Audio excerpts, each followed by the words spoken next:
జై గురుదేవ్. ఓం శ్రీ సాయిరామ్.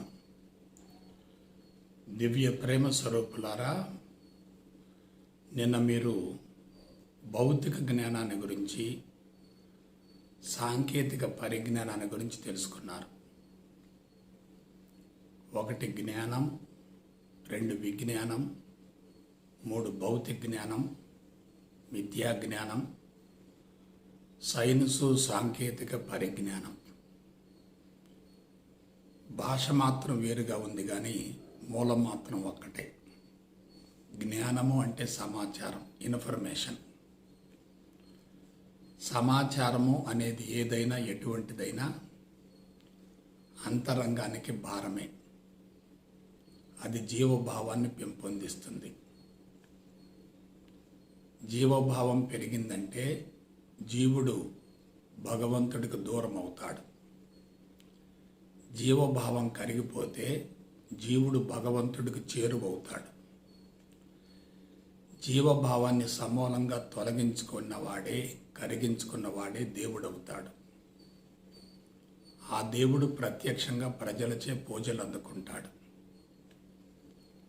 దేహాన్ని దేవాలయంగా, జీవుణ్ణి దేవుడిగా భావించగలిగితే ఇక భగవంతుడి కోసం వెతుక్కోవలసినటువంటి అవసరమే ఉండదు. అందుకు సనాతన ఋషులు మనకు అందించిన చక్కని మహోన్నత కళాత్మక జీవన విధానమే ఆధ్యాత్మికత. ఆధ్యాత్మికత అంటే భౌతిక జ్ఞానానికి భిన్నంగా ఆత్మ జ్ఞానాన్ని గురించి తెలుసుకోవటం. మరొక మాటలో చెప్తున్నాను, ఆత్మస్థితికి చేరి మనం తెలుసుకునే సమాచారం మొత్తం కూడా ఆత్మజ్ఞానమే. ఆత్మస్థితికి చేరిన తర్వాత కనిపించేది, చూసేది, వినిపించేది, స్పృశించేది, వాసన చూసేది, తెలుసుకునేది ప్రతిదీ ఆత్మజ్ఞానానికి సంబంధించి అవుతుంది. కాబట్టి తెలుసుకోవటం కాదు, స్థితిలో జీవించగలగాలి. ఆ స్థితిలో జీవించటం కోసం ముందు తప్పనిసరిగా తెలుసుకోవాలి. సిద్ధాంతం ఉంటేనే ప్రయోగం సాధ్యమవుతుంది. సిద్ధాంతం సక్రమంగా లేకపోతే ప్రయోగం అస్తవ్యస్తంగా గజిబిజిగా ఉంటుంది. ఫలితం వచ్చే ప్రసక్తే లేదు. అందువలన ఈరోజు మీరు ఆత్మజ్ఞానాన్ని గురించి తెలుసుకోబోతున్నారు. నిన్న మీరు తెలుసుకుంది భౌతిక జ్ఞానం, ఈరోజు మీరు తెలుసుకోబోయేది ఆత్మజ్ఞానం. ఆత్మజ్ఞానము అంటే ఆత్మకు సంబంధించిన జ్ఞానం. ఆత్మజ్ఞానము అంటే ఆత్మకు సంబంధించిన జ్ఞానం. ఆత్మ ఎక్కడ ఉంటుంది, ఎలా ఉంటుంది? ఆత్మ నిరాకారం, నిరంజనం, నిర్గుణం. ఇంకా వివరంగా చెప్పాలంటే అది కంటికి కనిపించేది కాదు, రుచి చూసేది కాదు, వాసన చూసేది కాదు, స్పృశించేది కాదు, తడిపేది కాదు, విభజించేది కాదు, దహించేది కూడా కాదు. ఈ భూమండలంలో ఇంతవరకు ఎవరూ ఆత్మను చూడలేదు. భవిష్యత్తులో కూడా భౌతిక నేత్రాలతో ఆత్మను చూసే అవకాశమే లేదు. ఆత్మ దృష్టితో చూస్తే ఏకత్వం గోచరిస్తుంది, భౌతిక దృష్టితో చూస్తే భిన్నత్వం గోచరిస్తుంది. భిన్నత్వం అంతా భౌతిక జ్ఞానానికి సంబంధించింది, ఏకత్వం అంతా ఆత్మజ్ఞానానికి సంబంధించింది. కాబట్టి ఈ చరాచర జగత్తు దేని నుండి అయితే ఆవిర్భవించిందో, ఈ చరాచర జగత్తుకు ఏదైతే మూలం మరియు ఆధారమో దానిని గురించి తెలియజేసేదే ఆత్మజ్ఞానం. అయితే ఆత్మ ఎలా ఉంటుంది? అది సత్యం, నిత్యం, సనాతనం, నిరాకారం, నిరంజనం, నిర్గుణం, స్థిరం, శాశ్వతం, స్వచ్ఛం, సర్వవ్యాపితం, విశ్వవ్యాపితం. భాష చాలా ఆకర్షణీయంగా ఉంది, కానీ అసలు విషయం ఏమిటి? అది నిరాకారం, నిరంజనం, నిర్గుణం. నిరాకారమైనప్పుడు, నిరంజనమైనప్పుడు, నిర్గుణమైనప్పుడు, కంటికి కనిపించినప్పుడు, ఏకత్వంలో ఉన్నప్పుడు, ఆత్మస్థితిలో ఉన్నప్పుడు అసలు దాన్ని ఎలా వర్ణించగలుగుతాం, ఎలా వివరించగలుగుతాం, ఎలా తెలియజేస్తాం? కొంచెం ఆలోచించండి. జ్ఞానం లేని దానికి జ్ఞానాన్ని ఆపాదించడమే పెద్ద మాయ. జ్ఞానం లేని దానికి జ్ఞానాన్ని ఆపాదించడమే పెద్ద మాయ. దానికి అసలు జ్ఞానం లేదు, నిరాకారం, నిరంజనం, నిర్గుణం. మరి దాని గురించి ఎందుకు తెలుసుకోవాలి? అదే ఈ చరాచర జగత్తుకు ఆధారం.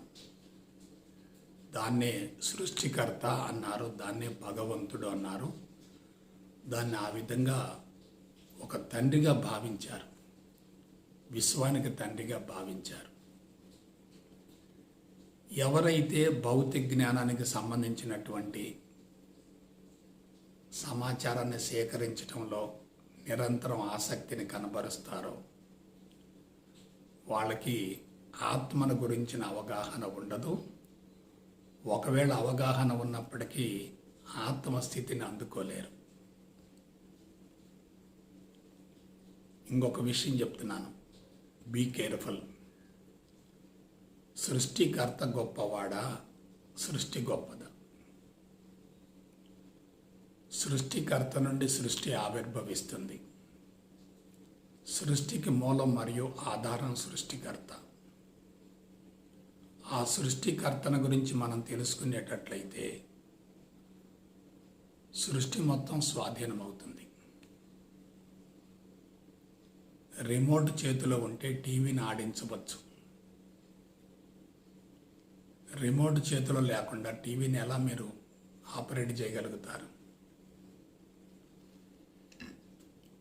కాబట్టి ఒక విషయం చెప్తున్నాను, ఈ విశ్వానికి ఏదైతే ఆధారమో దానిని గురించి శాస్త్రయుక్తంగా అవగాహన చేసుకొని అనుభవంలోనికి పొందగలిగితే విశ్వాధినేత అవుతావు, విశ్వానికి తల్లి తండ్రి అవుతావు, విశ్వానికి యజమాని అవుతావు, విశ్వానికి చక్రవర్తి అవుతావు, విశ్వానికి రారాజు అవుతావు, విశ్వానికి సామ్రాట్ అవుతావు, విశ్వ విజేత అవుతావు. అజ్ఞాని ప్రపంచాన్ని జయించాలి అనుకుంటాడు, జ్ఞాని తనను తాను జయించాలి అనుకుంటాడు. కాబట్టి సృష్టికర్తని గురించి తెలుసుకుంటే సృష్టిని గురించి తెలుసుకోవటం సులభం అవుతుంది. సృష్టిలో ఇరుక్కొని పోతే సృష్టికర్తను తెలుసుకోవటం అసాధ్యం అవుతుంది. ఇవాళ సృష్టి అనేది తారాస్థాయిలో ఉంది. సృష్టికర్తను గురించి తెలుసుకునే అవకాశం లేకుండా పోయింది. మిథ్యా జ్ఞానంలో, భౌతిక జ్ఞానంలో, సైన్సు సాంకేతిక పరిజ్ఞానంలో పూర్తిగా నిమగ్నమైనటువంటి వ్యక్తి ఆత్మజ్ఞానాన్ని గురించి అవగాహన గావించుకోవటం చాలా కష్టం.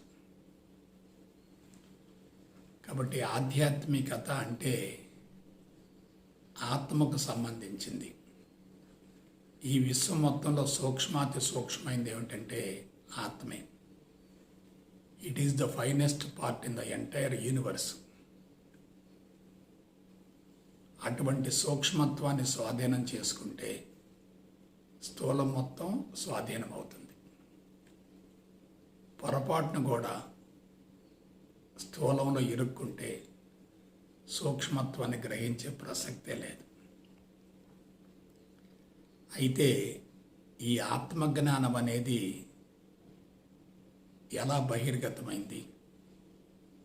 ఒకే ఒక మాట చెప్తాను, అనుభవం ద్వారా బహిర్గతమైంది. అనుభవం ద్వారా ఏది బహిర్గతమైనా అది సత్యం అవుతుంది. అనుభవం లేకుండా దేన్ని వివరించినా అది ఊహ అవుతుంది, కొంతవరకు వాస్తవం అవుతుంది, కానీ సత్యం మాత్రం కాదు.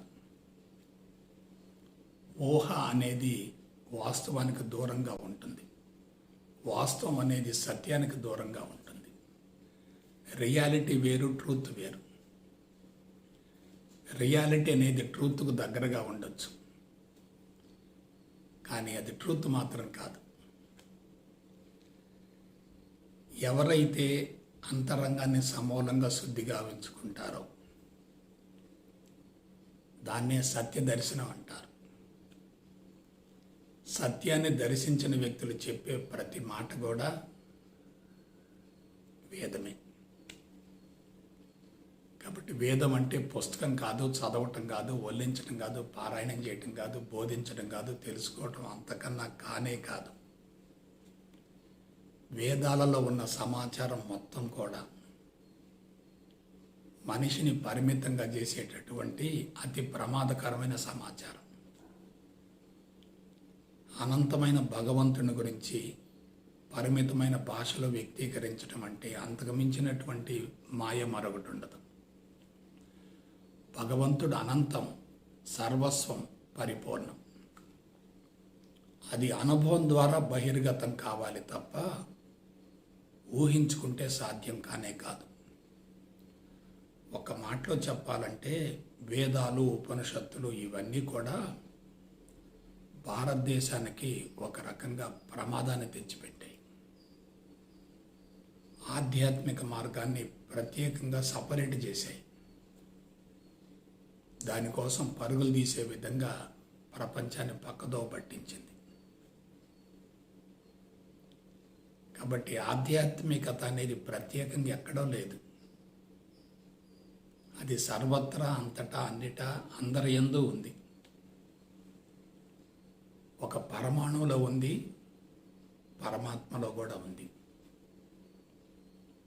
పరమాణువుని, పరమాత్మని విభజించకూడదు. పరమాత్మ యొక్క రూపాంతరమే పరమాణువు. పరమాణువు అనేది పరమాత్మలో ఒక భాగమే. పరమాణువుని గురించి తెలుసుకుంటున్నామంటే అది పరమాత్మను గురించి తెలుసుకున్నట్లే. కానీ ఎప్పుడూ స్థితి మారాలి. వేదవ్యాస మహర్షి చేసినటువంటి ఒకే ఒక ప్రయోగం ఏమిటంటే ఆత్మస్థితికి వెళ్ళటం కోసం వేదాలు, ఉపనిషత్తుల్ని మానవాళికి అందించారు. కానీ పుస్తక పరిజ్ఞానం చాలా ప్రమాదకరమైంది. పాండిత్యం పెరిగిందంటే మనిషిలో అహంకారం కూడా పెరుగుద్ది. అనుభవం నుంచి విడుదలైంది ప్రతిదీ సత్యం అవుతుంది. అనుభవం లేకుండా తెలియజేసింది మాత్రం మాయ అవుతుంది. కాబట్టి వేదాలు కానీ, ఉపనిషత్తులు కానీ, బ్రహ్మసూత్రాలు కానీ, భగవద్గీత కానీ, ఇతిహాసాలు కానీ, పురాణాలు కానీ ఇవన్నీ ఏమిటంటే భగవంతుడికి సంబంధించినటువంటి సమాచారమే కానీ భగవంతుడిని చేరటానికి అవి ప్రామాణికం కాదు. అలా సమాచారం కోసం మనం పరితపిస్తున్నామంటే మనం బాహ్యముఖ ప్రయాణాన్ని పెంచుకున్నట్లే కదా. అందువలన ఋషులు కూడా వేదాలు, ఉపనిషత్తుల్ని రూపొందించినప్పటికీ, బహిర్గతంగా గావించినప్పటికీ భగవంతుడి యొక్క ఉనికిని ప్రత్యక్షంగా నిరూపించలేకపోయారు. అందుకే వాళ్ళు విగ్రహాలను ఇచ్చారు, దేవతల్ని ఇచ్చారు, దేవుళ్ళని ఇచ్చారు. ఈ దేవతల్ని, దేవుళ్ళని ఆరాధించడం ద్వారా, పూజించడం ద్వారా ఆధ్యాత్మికతను అందుకోవచ్చు అనేటటువంటి భావంతో ప్రాథమిక స్థాయిలో ఉన్న వాళ్ళకి వాటిని అందించారు. అది తప్పు మాత్రం కాదు, అది కూడా ఆధ్యాత్మికతే. It is part and parcel of spirituality. కానీ పరిపూర్ణం మాత్రం కాదు. జ్ఞానం ఒక్కటే గొప్పది కాదు, ఆ జ్ఞానం కూడా మాయా అని తెలుసుకోవటమే గొప్పతనం. జ్ఞానం మాయా అనుకున్నప్పుడు జ్ఞానాన్ని అందించే గురువు కూడా మాయే కదా. ఆ గురువు తెలియజేసేటటువంటి ఆధ్యాత్మికత కూడా మాయే కదా. ఆధ్యాత్మికతలో కీలకమైనటువంటి భగవంతుడు కూడా మాయే కదా. కాబట్టి మాయ అనేది తెలిసినప్పుడు మనం ఎందుకు దానికోసం ఇంకా ఆరాటపడుతున్నాం? అంటే మాయని ఇంకా పెంచుకుంటున్నట్లే కదా. వేదాంగాలు మొత్తం అధ్యయనం చేయటం అనేది, బట్టి పెట్టడం అనేది పాండిత్యాన్ని పెంచుతుంది, గర్వాన్ని పెంచుతుంది, అహంకారాన్ని పెంచుతుంది. అందుకే మీరు గమనించండి, ఆధ్యాత్మిక మార్గంలో ఉన్న వాళ్ళకి అహంకారం ఎక్కువగా ఉంటుంది, గర్వం ఎక్కువగా ఉంటుంది, సుపీరియారిటీ కాంప్లెక్స్ ఎక్కువగా ఉంటుంది. ఎదురుగా ఉన్నవాళ్ళని కొంచెం కించపరుస్తూ ఉంటారు. దాన్ని ఆధ్యాత్మిక మదం అంటారు, తపో మదం అంటారు. అది చాలా ప్రమాదకరమైంది. మామూలు వ్యక్తుల కన్నా వాళ్ళు ప్రమాదం. అమాయకుల వల్ల ప్రపంచానికి ఎటువంటి నష్టం లేదు. కానీ ఆధ్యాత్మిక మార్గంలో ఉండి సమాచారాన్ని విపరీతంగా సేకరించే వాళ్ళు మొత్తం కూడా మనుషులకు సమాచారాన్ని అందిస్తూ వాళ్ళని పరిమితం చేస్తున్నారు. కాబట్టి నిరాకారానికి చేరటం అనేది ఆకారం ద్వారా సాధ్యమవుతుంది, కానీ ఆకారాన్ని వదిలేస్తేనే సాధ్యమవుతుంది. బంధాలను తెంచుకుంటేనే సాధ్యమవుతుంది. ఆకారాలు ఏర్పడుతున్నాయంటే బంధాలు పెరుగుతున్నట్లే, ద్వైతం విశిష్ట అద్వైతం పెరుగుతున్నట్లే. అందువల్ల మీ ఆధ్యాత్మికత కూడా ఒక రకమైన బంధమే. ఆధ్యాత్మికతని భౌతికవాదాన్ని వేరు చేయకూడదు. ఆధ్యాత్మికతలోనే భౌతికవాదం ఉంది, భౌతికవాదంలోనే ఆధ్యాత్మికత ఉంది. అక్కడ ఏదో ఉంది అనుకుంటున్నావంటే నువ్వు మాయలో ఉన్నట్లే. అక్కడ కూడా ఏమీ లేదని అనుభవంలోకి పొందగలిగావంటే నువ్వు మాయ నుంచి బయటపడ్డట్లే. అందుకే నేను అప్పుడప్పుడు చెప్తా ఉంటాను, సంస్థలు పెరుగుతున్నాయి, సమస్యలు పెరుగుతున్నాయి అంటే మీరు ఏంది గురువుజీ ఇట్లా చెప్తున్నాడు అనుకుంటారు. కాదు, సంస్థలు మనుషుల్ని పరిమితం చేస్తున్నాయి, బంధిస్తున్నాయి. తుమ్మిద ఒకే పుష్పం మీద వాలినప్పుడు ఆ పుష్పం యొక్క మకరందాన్ని మాత్రమే సేకరించగలుగుతుంది. అనేక పుష్పాలను ఆశ్రయించేటట్లయితే ఆ మకరందం మధురాతి మధురంగా ఉంటుంది. మనిషి ఎప్పుడైతే స్వేచ్ఛను కోల్పోతాడో అక్కడిక బంధాలు పెరుగుతున్నట్లేగా. అదొక రకమైన పిచ్చి అవుతుంది. అందుకే వాళ్ళ ఆధ్యాత్మికవేత్తలు కూడా మతం ముసుగులోకి ఎందుకు వస్తున్నారంటే వాళ్ళు విస్తరించవలసిన ప్రజ్ఞని కుంచింపజేసుకున్నారు. కాబట్టి తెలుసుకున్నది మొత్తం వృధా అని తెలుసుకోవటమే జ్ఞానోదయం అంటే. తెలుసుకున్నది మొత్తం వృధా అని తెలుసుకోవటమే జ్ఞానోదయం అంటే. అయితే భౌతిక జ్ఞానం నుండి బయటపడి ఏకత్వాన్ని పొందటం ఎట్లా? భౌతిక జ్ఞానం నుండి బయటపడి ఏకత్వాన్ని పొందటం ఎట్లా? ఇది చాలా కీలకమైన అంశం. మనం పదార్థాన్ని విభజించుకుంటూ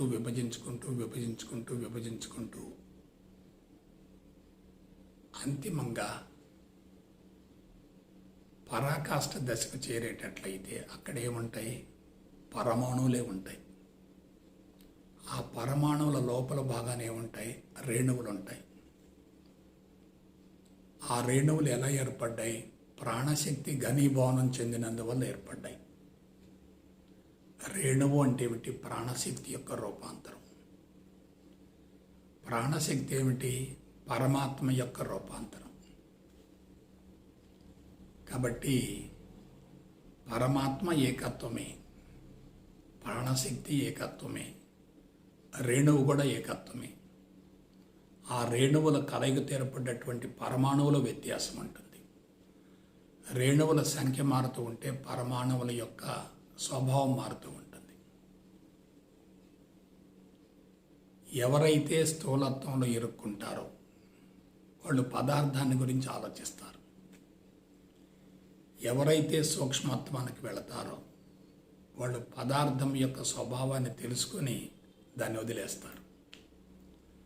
పదార్థాన్ని పట్టుకుంటే భౌతిక జ్ఞానం, పదార్థాన్ని వదిలేస్తే ఆత్మజ్ఞానం. కాబట్టి అనాత్మ కానిదంతా కూడా ఆత్మగా భావించబడేటట్లయితే అది ఆత్మజ్ఞానం కిందకు వస్తుంది. అనాత్మ కానిదంతా ఆత్మజ్ఞానంగా భావించబడేటట్లయితే మనిషి అనాత్మను ఆత్మను రెండింటిని వేరు చేస్తాడు.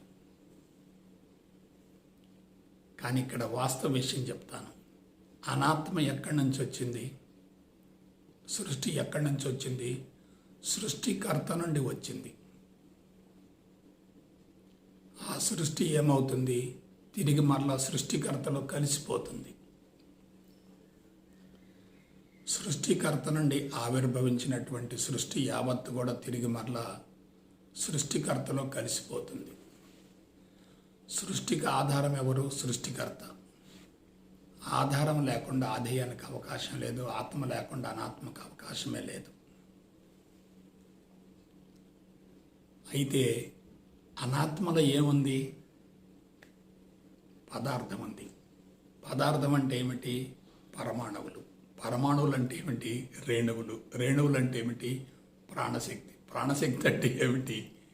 పరమాత్మ. క్లియర్ చేసుకోండి. కాబట్టి మనం కేవలం మనసు పరిధిలో ఉండి ఆత్మను అనాత్మను వేరు చేస్తున్నాం. ఆత్మ అనాత్మ రెండు ఉన్నాయంటే అవి మనసు పరిధిలో ఉన్నట్లే, ద్వంద్వాలకు ప్రతిరూపం అవుతాయి. అయితే అక్కడ వాస్తవ విషయం ఏంటి? సత్యం ఏమిటంటే ఆత్మ అనాత్మ రెండు వేరు కాదు. అనాత్మ మొత్తం కూడా ఆత్మ యొక్క రూపాంతరమే. ఆత్మ లేకుండా అనాత్మకు ఉనికి లేదు. కానీ ఆత్మ యొక్క ఉనికిని తెలుసుకోవాలంటే తప్పనిసరిగా అనాత్మ కావాలి. అనాత్మ ఉంటేనే ఆత్మ యొక్క ఉనికిని మనం గ్రహించగలుగుతాం. కాబట్టి ఆత్మ బహిర్గతం కావటానికి, ఆత్మ యొక్క ఉనికిని తెలుసుకోవటానికి మనకు తప్పనిసరిగా అనాత్మ కావాలి. ఆత్మకు ఆశ్రయం ఏమిటంటే అనాత్మే. కానీ మనం అనాత్మ యొక్క రంగులు కానీ, రూపాలు కానీ, ఆకారాలు కానీ, మార్పులు కానీ, చేర్పులు కానీ, సృష్టి కానీ, స్థితి కానీ, లయ కానీ వీటన్నిటి గురించి ఆలోచిస్తూ ఉన్నామనుకోండి, అందులో ఉన్న సత్యాన్ని గ్రహించలేము. వీటన్నింటినీ వ్యతిరేకించడం కాదు, తిరస్కరించడం కాదు. ఇవన్నీ కూడా దాని నుంచి ఆవిర్భవించాయి అని తెలుసుకున్నప్పుడు మన దృష్టి దాని మీదకు పోతుంది. దీన్ని వ్యతిరేకిస్తే దాని మీదకి వెళ్ళలేము మనం. కాబట్టి ఒకసారి మళ్ళా చూడండి, కనిపించే స్థూల జగత్తును పొరపాటును కూడా వ్యతిరేకించకూడదు. జ్ఞానం కానీ, విజ్ఞానం కానీ, భౌతిక జ్ఞానం కానీ, విద్యా జ్ఞానం కానీ, సైన్సు సాంకేతిక పరిజ్ఞానం కానీ ఇవన్నీ కూడా ఆత్మ యొక్క రూపాంతరమే. ఆత్మ కానిది, ఆత్మ లేనిది, ఆత్మకు భిన్నమైనది, అతీతమైనది, వేరైంది అసలు ఏమీ లేదు కదా. ఏకత్వాన్ని భిన్నత్వంగా భావించటమే మాయ. భిన్నత్వంలో ఉన్నటువంటి ఏకత్వాన్ని దర్శించటమే సత్యం. అదే సత్య దర్శనం. కాబట్టి నేతి నేతి నేతి అన్నారు, అది శుద్ధ తప్పు. ఇది కాదు ఇది కాదు ఇది కాదు అంటే ఇంకేదో ఉన్నట్లేగా. ఇది ఇది ఇది అన్నారు, అదే ఇది అదే ఇది అన్నారు అంటే అదొకటి ఇదొకటి రెండు ఉన్నట్లేగా. కాదు, అది ఇది రెండు వేరు కాదు, అన్నీ ఒకటే. అన్నీ ఏకత్వంలో ఒక భాగమే. ఇది కాదు ఇది కాదు ఇది కాదు, నేతి నేతి నేతి అనుకుంటున్నావంటే దేనికోసమో నువ్వు అన్వేషణ చేస్తున్నట్లేగా. ఉన్నదాన్ని వ్యతిరేకించడం ఏమిటి? కనపడని దాని గురించి అన్వేషణ చేయటం ఏంటి? అదే పరధ్యానం. ఉన్నదానిని వ్యతిరేకించడం ఏమిటి? కనిపించిన దాని గురించి అన్వేషణ చేయటం ఏంటి? అది కఠోరం కాదా? కాఠిన్యం కాదా? కాబట్టి భగవంతుడు ఎక్కడున్నాడు? కనిపించేదంతా భగవంతుడే కదా. కనిపించేదే భగవంతుడని భావించగలిగితే కనిపించిన దానికోసం అన్వేషణ చేయవలసిన అవసరం ఏమిటి? ఆధ్యాత్మికత ఈ ఒక్క విషయంలో సమూలంగా గాడి తప్పింది. కాబట్టి నేనేమంటున్నానంటే నేతి నేతి నేతి వాస్తవం కాదు, ఇది ఇది ఇది కూడా వాస్తవం కాదు. అంతా ఒక్కటే. విభజించాల్సింది, వేరు చేయాల్సింది ఏమీ లేదు. విభజిస్తున్నావంటే నువ్వు చర్యకెళ్తున్నావు. దానితో పాటుగా ఉంటున్నావంటే నువ్వు పూర్ణత్వంలో ఉన్నావు. కానీ ఇప్పుడు ధ్యానం అంటే ఏందో నాకు చెప్పండి. ధ్యానం అంటే ఈ జీవితం నాకు బాగా లేదు, మరొక జీవితం కావాలి, ఉన్నత స్థాయి జీవితం కావాలని చెప్పి ఉన్నత స్థాయి జీవితాన్ని ఆశించి నువ్వు ధ్యానంలో కూర్చుంటున్నావు. ఇది ప్రమాదకరమైంది. సాధన అంటే చేయటం కాదు, ఏమీ చేయకుండా ఉండటం ఎట్లాగో తెలుసుకోవటమే. కాబట్టి నేను సొల్యూషన్ ఇస్తున్నాను, జాగ్రత్తగా అర్థం చేసుకోండి, అవగాహన చేసుకోండి. కనిపించే స్థూల జగత్తును, నడిపించే పరమాత్మను రెండింటినీ వేరు చేయకుండా ఒకటిగా భావించటం మొదటి మెట్టు. కనిపించే స్థూల జగత్తును మొత్తాన్ని పరమాత్మకు ప్రతిరూపంగా భావించటం రెండో మెట్టు. పరమాత్మ కనిపించిన స్థూల జగత్తుకు భిన్నంగా ఉన్నాడు అనే భావనను వదిలేయటమే మూడో మెట్టు. అసలు కనిపించేది మొత్తం మాయా అని వదిలేయటమే నాలుగవ స్థితి అది. కాబట్టి ద్వంద్వాలను వదిలేస్తే మనసు ఖాళీ అవుతుంది. ఆత్మ మాయే, అనాత్మ మాయే. ఆత్మ అనాత్మ రెండు ఒకటి. అనాత్మలోని ఆత్మను దర్శించడం అనేది సత్య దర్శనం అవుతుంది. కానీ అది కూడా చర్యే కదా. కాబట్టి మరి నువ్వేం చేయాలి? ఏం చేయబాక, అలా ఉండంతే. దాన్నే బ్రహ్మవిత్ బ్రహ్మైవ భవతి అంటారు. సముద్రంలో నీటి చుక్కుంది. నేను సముద్రంలో ఒక భాగం అనుకున్నప్పుడు అది చేయాల్సింది ఏమీ లేదు అక్కడ. అది చేయాల్సింది అక్కడ ఏమీ లేదు. నేను సముద్రం నుండి వేరు అనుకున్నప్పుడు సముద్రంలో కలవటం కోసం ప్రయత్నం చేస్తుంది. నేను సముద్రంలో ఒక భాగం అనుకున్నప్పుడు ఇంకా నువ్వు చేసేది ఏంది అక్కడ? అందుకే సర్వం కల్విదం బ్రహ్మ, మొత్తం కూడా ఆత్మ యొక్క రూపాంతరమే, బ్రహ్మం యొక్క రూపాంతరమే. ఇది ఆత్మజ్ఞానం అంటే. కాబట్టి తెలుసుకోవటం ఎందుకు? తెలుసుకున్న దాన్ని వదిలిపెట్టడం కోసం. తెలుసుకున్న దాన్ని పట్టుకొని కూర్చుంటే అది కూడా బంధమే కదా. తెలుసుకున్న దాన్ని పట్టుకొని కూర్చుంటే అది కూడా బంధమే కదా. ఇంత టెక్నికల్గా, సైంటిఫిక్గా ఎప్పుడైతే నువ్వు తెలుసుకుంటావో దీన్ని హేతుబద్ధత అంటారు, శాస్త్రీయత అంటారు. శాస్త్రము, శాస్త్రీయత, శాస్త్రజ్ఞుడు. శాస్త్రము అంటే అక్కడ ఉన్నది, శాస్త్రీయత అంటే తెలుసుకునే విధానం, శాస్త్రజ్ఞుడు అంటే తెలుసుకునే వ్యక్తి. నేను శాస్త్రీయత అనే పదాన్ని ఎందుకు వాడుతున్నానంటే భారతదేశంలో ఆధ్యాత్మికత మొత్తం అశాస్త్రీయంగా ఉంది. మోహాన్ని పెంచుతుంది, బంధాలను పెంచుతుంది. మోహాన్ని వదిలించుకుంటేనే కదా మోక్షం. ఎవరి దగ్గరకన్నా వెళ్ళి జ్ఞానం మొత్తం మాయ అని చెప్పావంటే నేను మెంటలోడ్ అంటారు. గురువు మాయ అంటే వీడికి పిచ్చి పుట్టిందంటారు. భగవంతుడు మాయ అంటే వీడు శాడిస్ట్ అంటారు, వీడు నాస్తికుడు అంటారు. కాబట్టి లాస్ట్లో ఇంకో మాట చెప్తున్నాను. అసలు ఆత్మ ఆత్మ ఆత్మ అని చెప్పి నువ్వు పరుగులు తీస్తున్నావు కదా.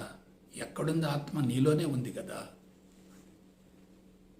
నీవే ఆత్మవు కదా, నీవే దేహాత్మవు కదా, నీవే జీవాత్మవు కదా. ఇంకా పరుగులు ఎందుకు? నువ్వు చూసేదేమిటి? ఆత్మే. గ్రహించేదేమిటి? ఆత్మే. ఆలోచన ఏమిటి? ఆత్మే.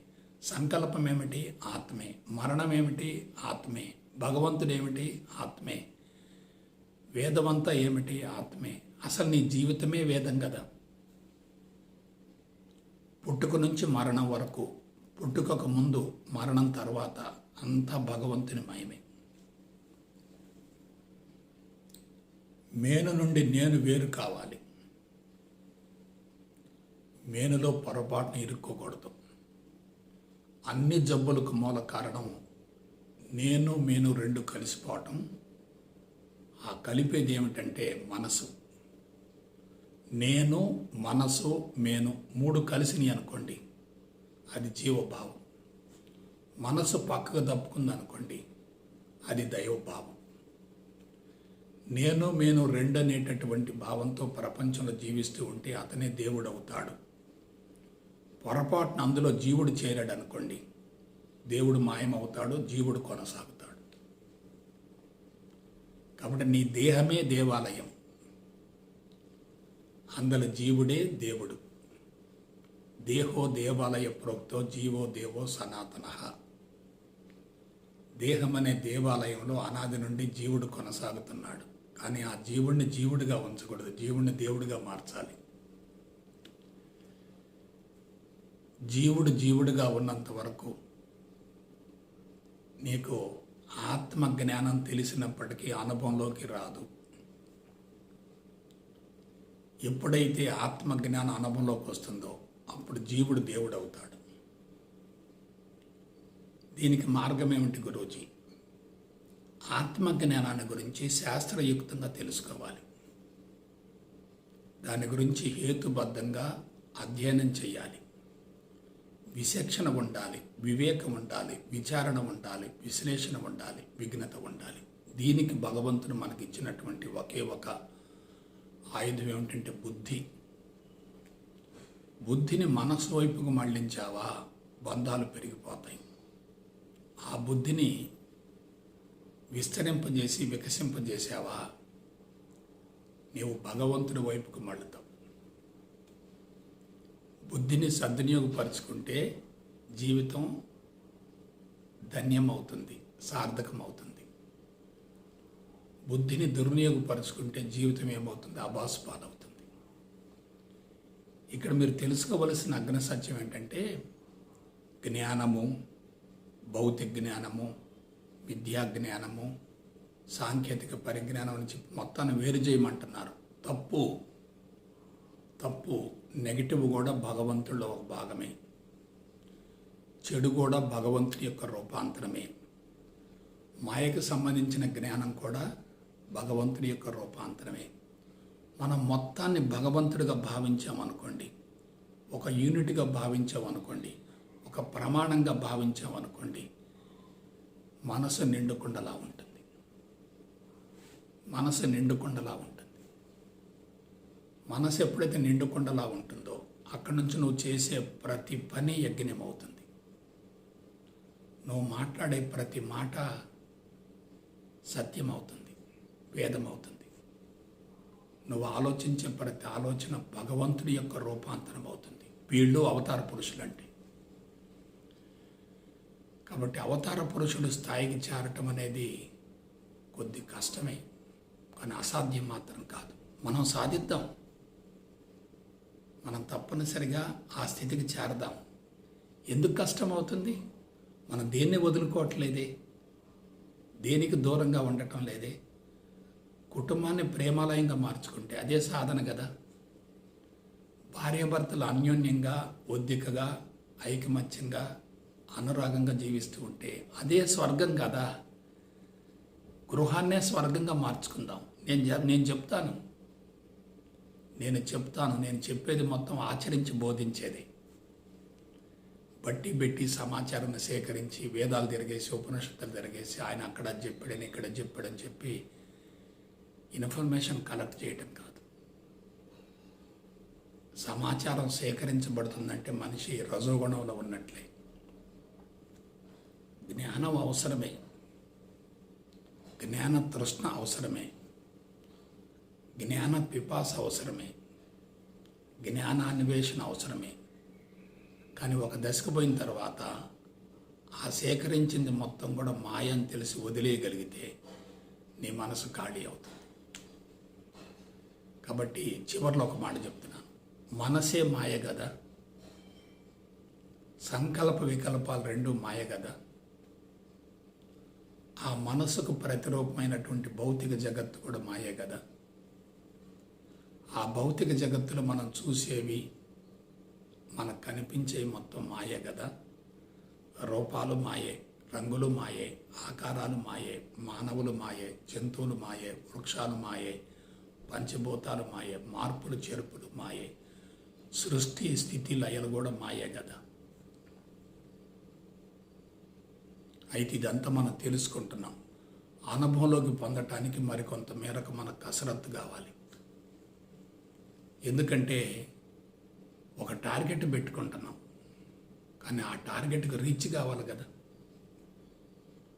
కాబట్టి ఆత్మజ్ఞానం అనేటటువంటి టార్గెట్ పెట్టుకుంటున్నాం, ఆధ్యాత్మికత అనేటటువంటి ఒక దృక్పథం పెట్టుకుంటున్నాం. కానీ దానిలో పరిణతి చెందాలి కదా. ఆ పరిణతి చెందటం కోసం ఒక్కటే కావాలి, విశ్లేషణ. విశ్లేషణ అంటే అనాలిసిస్, అదే సొల్యూషన్. చిక్కుముడలు మొత్తం తొలగిపోయాయి అనుకోండి, మనిషి యొక్క మనసు ఖాళీ అవుతుంది. అనుమానం, సంకోచం, సందేహం ఇవన్నీ లోపల ఉన్నాయి అనుకోండి, మనసు భారంగా ఉంటుంది, బరువుగా ఉంటుంది. మనసు బరువుగా భారంగా ఉండకూడదు, మనసు తేలిపోతూ ఉండాలి. సూక్ష్మత్వం అనేది తేలిగ్గా ఉంటుంది, స్థూలత్వం అనేది భారంగా ఉంటుంది. స్థూలత్వాన్ని ఛేదించుకుని సూక్ష్మత్వానికి వెళ్ళినప్పుడు మనసు చాలా ఊరట కలుగుతుంది, ప్రశాంతంగా ఉంటుంది. కాబట్టి అంతిమంగా కన్క్లూడ్ చేస్తున్నాను, అనాత్మలోనే ఆత్మను దర్శించగలిగితే, అనాత్మను కూడా ఆత్మగా భావించగలిగితే, అనాత్మ అంతా ఆత్మ యొక్క రూపాంతరంగా గోచరించేటట్లయితే ఆత్మ కోసం ఎటువంటి అన్వేషణ ఉండదు. పొరపాటును కూడా నీకు భిన్నంగా భగవంతుడు ఉన్నాడు అని భావించవద్దు. నీవే భగవంతుడవు, నీవే ఆత్మవు. దేహాన్ని పైనుంచి క్రింది వరకు మీరు సమూలంగా అధ్యయనం చేసేటట్లయితే అక్కడ ఆత్మ తప్ప రెండవది లేనే లేదు. కాబట్టి ఆత్మ అనేది బయట నుంచి వచ్చేది కాదు, నీ లోపల ఉన్నదాన్ని నువ్వు గుర్తించటమే. నీ లోపల లేదు అనుకున్నప్పుడు బయటికి పరిగెత్తాలి. నీవే ఆత్మవైనప్పుడు ఇంకా దేనికోసం, ఎవరి కోసం పరిగెత్తాలి? నీవే భగవంతుడు అయినప్పుడు భగవంతుడి కోసం బయట అన్వేషణ చేయాల్సిన అవసరం ఏంటి? అదే బాహ్యముఖ ప్రయాణం అంటే. బాహ్యముఖ ప్రయాణంలో ఉన్నటువంటి వ్యక్తి అంతరంగంలో ఉన్నటువంటి ఆత్మని ఎలా గుర్తించగలుగుతాడు? గుడులు, గోపురాలు, దేవాలయాలు, స్వామీజీలు, బాబాలు, గురూజీలు ఇదంతా అవసరమే. ఎందుకు? ప్రాథమికంగా మార్గదర్శకం కోసం మాత్రం అవసరమే. వాళ్ళు కూడా బంధమే, వాళ్ళు కూడా ప్రమాదమే, చాలా ప్రమాదం. ఎందుకంటే నిన్ను వశం చేసుకుంటారు, వశీకరణ చేస్తారు. నా ప్రసంగాలు మీరు వింటూ ఉన్నారు, నన్ను చాలా ఉన్నతంగా భావిస్తారు అంటే మీరు మాయలో ఉన్నట్టు లెక్క. నాకంటే మీలో ఎవ్వరూ తక్కువ కాదు, మీలో ఎవరికన్నా నేను ఎక్కువ కాదు. ఇది నేను జీవితంలో అనుభవిస్తున్నాను, ఆచరిస్తున్నాను. నాకెవరన్నా పాద నమస్కారం చేస్తుంటే చాలా బాధపడతా. ఎందుకంటే వాళ్ళు సర్వస్వ శరణగతిలో పాద నమస్కారం చేయటంలే, బానిస భావంతో పాద నమస్కారం చేస్తున్నారు. బానిస భావం అంటే మోహమే కదా, బంధాన్ని పెంచేదే కదా, మనిషిని ఇంకా బలహీనపరుస్తుంది కదా. ఆలోచించండి. మలాన్ని వ్యతిరేకించడం ఏంటి? మల్లెపూల కోసం ఆరాటపడటం ఏంటి? మలం అనే బలం లేకపోతే మల్లె చెట్టు ఎలా ఎదుగుతుంది? కాబట్టి మనం మలాన్నేమో ద్వేషిస్తున్నాం, మల్లెపూ కోసం ఆరాటపడుతున్నాం. మొదటిదేమో ద్వేషం, రెండవదేమో రాగం. రాగద్వేషాలు రెండు ఎక్కడి నుంచి వచ్చాయి? నీ మనసు కల్పనలే. మనసు పని చేస్తుందంటే తప్పనిసరిగా అక్కడ రాగద్వేషాలు ఉంటాయి, సంకల్ప వికల్పాలు ఉంటాయి. మరి మనసు లేకుండా ఎట్లా గురూజీ? మనసు తప్పనిసరిగా అవసరమే. మనసే మనిషిని నడిపిస్తుంది. మనసు లేకుండా జీవితమే లేదు. కానీ ఆ మనసు ఏమిటి? నీ కింద పనిచేసే సిబ్బంది. శరీరం కానీ, ఇంద్రియాలు కానీ, మనసు కానీ, బుద్ధి కానీ చిత్తం కానీ, అహంకారం కానీ, జీవుడు కానీ, జీవితం కానీ, ఇదంతా నీ కింద పనిచేసే సిబ్బంది, సర్వెంట్స్. నువ్వెవరివి? రథంలో ప్రయాణించేటటువంటి యజమానివి. కాబట్టి ఆత్మజ్ఞానాన్ని గురించి అన్ని కోణాల నుంచి సమూలంగా విశ్లేషించుకొని మీ జీవితాన్ని సార్థకం చేసుకోవటంలో చక్కటి ప్రణాళికను రూపొందించుకొని ముందుకు సాగాలని మనస వాచ కర్మణ కోరుకుంటూ సెలవు తీసుకుంటా. జై గురుదేవ్, జై గురుదేవ్, జై గురుదేవ్.